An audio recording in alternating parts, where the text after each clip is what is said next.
सांगू लागले की मला कोणता भक्त आवडतो. आपण कोणता भक्त आहोत आज आपण या ठिकाणी बघितलं पाहिजे. आपली कोणत्या भक्तामध्ये व्याख्या जाती हे आपण आज बघितलं पाहिजे. लक्षात येतंय. म्हणून अनरपेक्षम शुशिरदक्षम उदासीनं गतव्यथम सर्व आरंभ परित्यागी. ज्याच्याजवळ त्याग करण्याची भाषा आहे, जो त्याग करण्याची इच्छा जाणतो तो सर्व अतिप्रिय भगवंताला अतिप्रिय आहे. तुम्ही म्हणाल महाराज काय काय त्यागलं पाहिजे, तर संसाराच्या 4 व्याख्या आहे.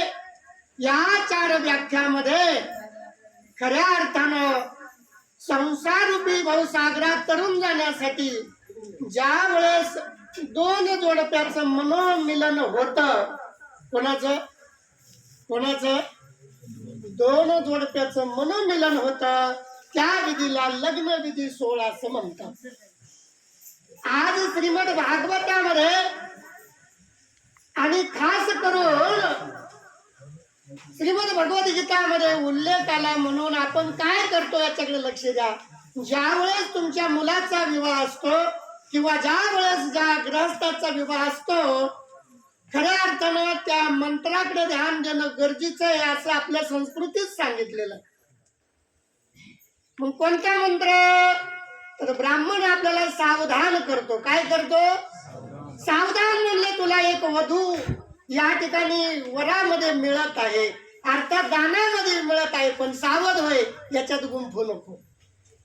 आपण काय करतो, गुंफतो.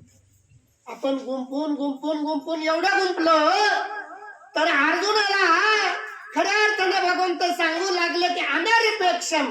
अरे म्हणले बरं जाऊ द्या, तेही जाऊ द्या, हे तुम्हाला जर डोक्याच्या वरून जाईल. ज्या वेळेस मंगलाष्टका, तुमच्याकडे मंगलाष्टका म्हणतात ना, काही वेगळं. बरं त्या मंगलाष्टकाकडे ध्यान देणं गरजेचं आहे म्हणले. पण वधू वर त्या ठिकाणी आपल्या आनंदामध्ये मग्न असतात आणि एकूणाकडे पाहण्यामध्ये मग्न असतात. ती आता कशी दिसते आणि तिलाही वाटतं आता हा कसा दिसतो. कोण तुम्ही आहे ना पण इथं. आज तुम्ही टीप करून घ्या. अनरपेक्षम शुशिरदक्षम उदासीनं गतव्यथम. आपण याच्यावर खूप काही बोलणार आहोत. आणि मग तो विवाह सोहळा होत असताना आई वडिलाचं ध्यान अतिथी येण्यामाग असतात. अतिथी येणं, त्यांना जेव घालणं, त्यांना वाटी लावणं, जो आला तो आला, चिमे आला, गोमे आला, काय ते आपल्याकडे अजून परंपरा